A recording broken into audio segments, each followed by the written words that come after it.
Bonsoir à tous, bienvenue sur Angers 7. Ce soir, dans cette édition, nous reviendrons tout d'abord sur l'élection de Jacques Auxiette à la tête de la région des Pays de la Loire. C'était ce matin à l'hôtel de région à Nantes. Nous suivrons par ailleurs les premiers pas dans l'hémicycle de 3 nouveaux conseillers régionaux angevins. Nous vous inviterons également à découvrir une interview de Jacques Auxiette. Enfin, nous conclurons ce JT avec une rencontre entre des militaires angevins du 6e RG et des élèves de l'école Sainte-Agnès. Nous démarrons donc cette édition avec la réélection de Jacques Auxiette à la présidence de la région des Pays de la Loire. La cérémonie officielle a eu lieu ce matin à l'hôtel de région. Jacques Auxiette a d'emblée adopté un ton que certains ont décrit comme virulent à l'encontre du gouvernement pour dénoncer en particulier la réforme des collectivités territoriales. Reportage de Jean-Michel Naga. Un sourire pour la photo officielle, des files d'attente pour les inscriptions. Cette première session du Conseil régional avait un petit air de rentrée des classes. Et histoire de bien commencer ce nouveau mandat, le professeur a donné le ton et fixé les conditions. Si le gouvernement ne modifie pas sa réforme sur les institutions, il n'y aura plus aucun projet en commun, plus un sou de la région. L'objectif du gouvernement et du président de la République, c'est de vous couper la tête. Si le gouvernement va jusqu'au bout de sa réforme, on n'aura non seulement plus les moyens, mais plus la possibilité d'agir. Je veux croire que la fatigue de la campagne fait qu'on manque peut-être les uns et les autres d'un peu de clairvoyance et qu'il ne s'agit pas de la tonalité de l'ensemble des débats que nous aurons ici. L'opposition qui va elle aussi devoir s'organiser. Franck Louvrier, conseiller en communication du président de la République, assure qu'il sera un conseiller régional très présent. Et Christophe Béchu, le chef de file de la droite, touché par le cumul des mandats, se donne encore le temps de la réflexion. Il y a une seule chose que j'ai appris, c'est que les journalistes pouvaient avoir leurs questions. On avait parfois le droit aussi de choisir le moment où on répondait à ces questions. Les élus de la liste Europe Écologie ont quant à eux signé ce document très symbolique car ils tenaient pour ce premier jour à réaffirmer leur opposition au projet d'aéroport de Notre-Dame-des-Landes et donc leur différence au sein de la nouvelle majorité.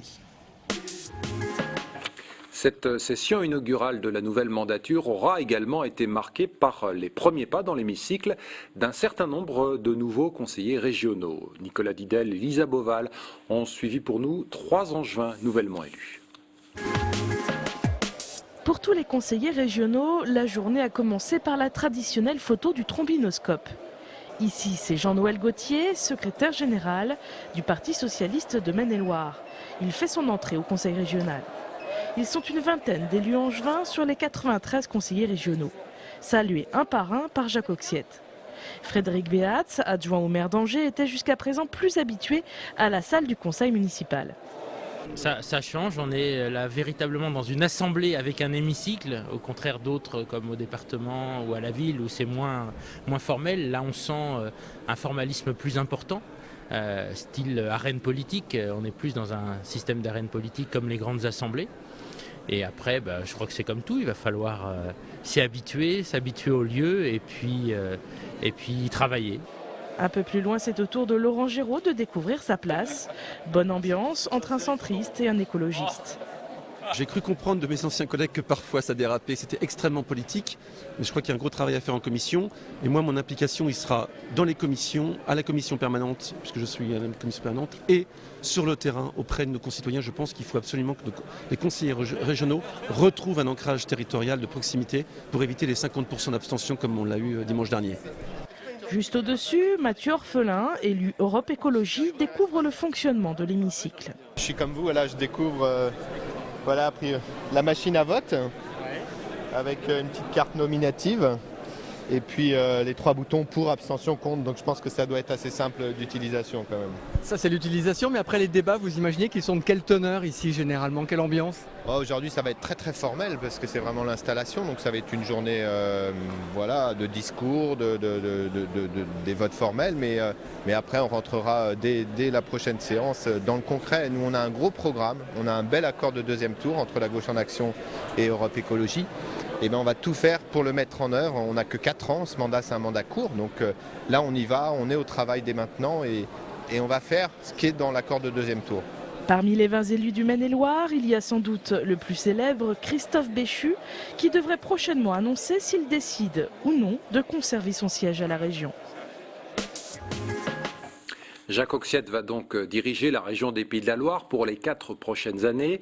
Hier, il a reçu dans son bureau notre consoeur de Nantes 7, Valérie Leroux-Colléno, pour une interview dans laquelle il a notamment été question des priorités pour sa nouvelle mandature. Jacques Oxiette, bonjour. Bonjour. 5 jours après le verdict des urnes, c'est maintenant l'heure de se mettre au travail. Officiellement, le nouveau mandat commence. Quels vont être aujourd'hui, Jacques Oxiette, vos chantiers prioritaires, peut-être votre première mesure? Les chantiers prioritaires concernent des éléments de réponse à la détresse sociale que nous avons perçue, avec la mise en place de politiques plus coordonnées en liaison avec les agglomérations et les départements qui ont la responsabilité notamment en matière sociale, s'ils le veulent, n'est-ce pas? C'est la première mesure et c'est la nouvelle organisation de la région qui va prendre en compte cette démarche-là. Deuxième élément qui aussi caractérise ce que nous avons perçu, n'est-ce pas? Ce sont les dégâts faits par les propos que l'on a pu entendre à propos du racisme, à propos de la stigmatisation notamment concernant la communauté musulmane, et je souhaite que la région des Pays de la Loire soit exemplaire en matière de laïcité, mais également en matière de liberté de conscience et de pratique de religion pour ceux qui souhaitent pratiquer leur religion. Les citoyens attendent beaucoup sur l'emploi, notamment. Est-ce qu'un coup d'accélérateur concret est prévu et avec quelles mesures? Bien évidemment sur 3 aspects. Le premier aspect, poursuivre ce qu'on a fait en matière de formation pour que les salariés conservent leur contrat de travail, mais puissent compléter leurs compétences et leur formation. Deuxième élément, protéger les entreprises à travers des fonds qui permettent de garder l'outil de travail. C'est pas des cadeaux aux patrons, c'est des cadeaux entre guillemets pour l'emploi, n'est-ce pas, et pour assurer la pérennité des entreprises et donc de l'emploi. Et troisième élément, c'est faciliter les mutations économiques en la matière. Pour cela, je pense que nous devons faire en sorte que de jeunes chercheurs de la région puissent être mis à la disposition des PME, voire des TPE, pour faire en sorte que le lien entre recherche, emploi, entreprise puisse être une réalité et que des jeunes diplômés qui sont utiles au développement de la société puissent trouver du travail dans la région. Alors même si vous avez déjà travaillé ensemble pendant ces 6 dernières années, le rapport de force change avec Europe Écologique. Le grain de sable potentiel dans le rouage, c'est peut-être le projet d'aéroport de Notre-Dame-des-Landes. Vous êtes engagé à ne pas verser 1 euro. Est-ce que ne rien faire pour, c'est peut-être pas faire contre? Est-ce que c'est une forme d'abandon du projet? Je n'ai pas changé d'avis pour ce qui me concerne et j'ai pris en compte l'avis divergent qui était celui de la liste Europe Écologie. La responsabilité de la région ne se réduit pas et ne se résume pas au dossier de ce nouvel aéroport, de transfert d'aéroport, qui pour moi, très clairement, est aussi un atout pour l'avenir en matière de développement économique de la région. Alors l'enjeu majeur aussi de ce mandat à venir, c'est bien sûr la réforme territoriale donc prévue pour 2014. Comment vous l'appréhendez? Eh bien, cet enjeu de réforme des collectivités territoriales, d'après ce qu'on sait, le président de la République a envie d'accélérer le processus et à la limite de supprimer dès le mois de juin la réalité régionale. Donc là-dessus, nous allons réagir et nous réagir très très fermement, l'ensemble des présidents de région, pour indiquer qu'à partir du moment où l'État et le gouvernement ont supprimé les ressources pour les régions, d'une part, ça c'est fait depuis le mois de décembre, et d'autre part, veulent faire disparaître l'institution régionale et les présidents de région accessoirement, par conséquent nous allons frontalement indiquer à l'État, au gouvernement, à travers notamment les préfets de région, que dans les conditions dans lesquelles le contrat a été rompu, puisque nous avons signé notamment avec l'État un contrat de projet pour les années 2007-2013, que l'État a modifié unilatéralement les conditions dans lesquelles les régions ont des ressources, et bien que nous suspendons toute intervention régionale vis-à-vis de l'État jusqu'à nouvel ordre. Vous réclamez, vous, l'abandon de cette réforme? C'est bien évidemment la première revendication qui est la nôtre, parce que lorsque l'on voit les conditions dans lesquelles nous avons été réélus, nos listes ont été réélues, je crois que les Français ont clairement exprimé, et les Ligériens en particulier, qu'ils avaient besoin de la région. Alors certes, il y a des modifications et des clarifications à faire entre les différentes institutions, ceci est évident. Au lendemain du second tour, il y a eu une demande très clairement formulée de l'opposition qui demande plus d'ouverture, plus d'écoute. Est-ce que vous avez entendu cette attente? Écoutez, j'ai reçu principal représentant de l'opposition. Nous allons examiner ensemble les conditions dans lesquelles la place de l'opposition tout à fait normalement peut exister. J'ai suffisamment été dans l'opposition ici pour savoir ce que c'est qu'être dans l'opposition. Mais bien évidemment, pour établir un dialogue fructueux, respectueux des positions, il faut être deux. Moi, je suis disponible. C'est votre second mandat aujourd'hui, votre dernier ou pas? Écoutez, il faut déjà que je commence mon deuxième mandat. Je ne sais pas si ce deuxième mandat sera un mandat de 4 ans, ce qui est annoncé, ce qui est très court, n'est-ce pas, pour mettre en place les politiques publiques, ou si, ce que je souhaite, n'est-ce pas, il y a une alternance en 2012 pour lequel je ferai tout, n'est-ce pas, mais il est évident que c'est peu probable que j'envisage un autre mandat. Je peux vous rassurer là-dessus, je ne m'accrocherai pas à une responsabilité, je l'exercerai pleinement pendant ce mandat, après on verra bien. Merci beaucoup, Jacques Oxiette. Merci à vous. 3 générations différentes se sont côtoyées ce matin à Angers au 6e régiment du génie, organisé par l'association des anciens et amis du 6. Cette cérémonie a permis de faire se rencontrer des élèves de CE1 de Sainte-Agnès qui ont entretenu une correspondance écrite avec des militaires angevins qui étaient récemment en mission en Afghanistan. Voyez ce reportage de Graziella Doni et Baptiste Crochet. Rassemblement exceptionnel ce matin au 6e régiment du génie. 60 enfants étaient invités à rencontrer les militaires à qui ils avaient écrit lors de leur mission en Afghanistan. Depuis 5 ans, l'école Sainte-Agnès correspond avec des soldats français partis à l'étranger.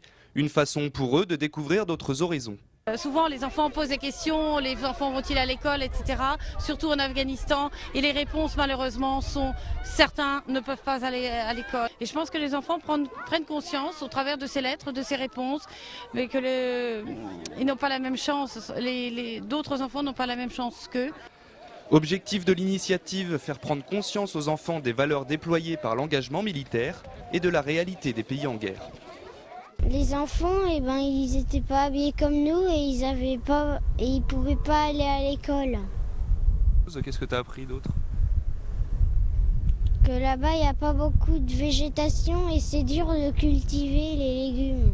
De leur côté, les militaires ont été touchés par la spontanéité des questions, des interrogations sur la guerre, la vie des populations et particulièrement des enfants. Ça a touché chacun d'entre nous et chacun avait donc à cœur de répondre un petit peu au mieux aux questions qui pouvaient nous être posées en essayant de donner un maximum d'informations sans rentrer bien entendu dans les détails de la guerre qui a tous ses mauvais côtés que l'on peut connaître.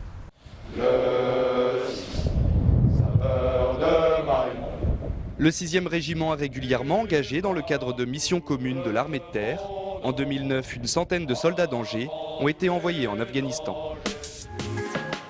C'est la fin de cette édition. On se retrouve lundi pour de nouvelles infos.